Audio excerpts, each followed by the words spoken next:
Welcome to the Rim Break Rodeo. We hope this video helps. In this video, I will show how to make a teapot.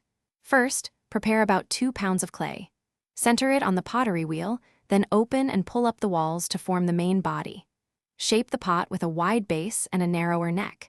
Ensure the opening is about 3 inches in diameter to accommodate the lid. This initial step is crucial for the teapot's overall stability and capacity, typically holding around 32 fluid ounces. Next, focus on the spout.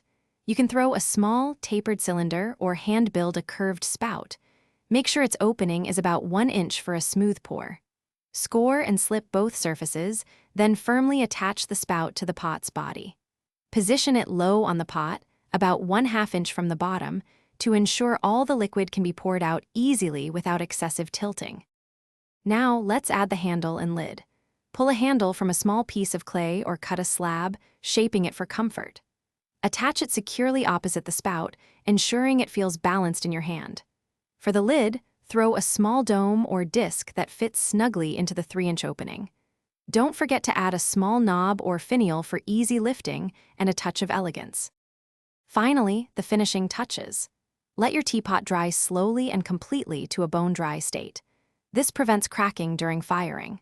Then, apply your chosen glaze evenly, being careful to wipe any glaze off the foot ring.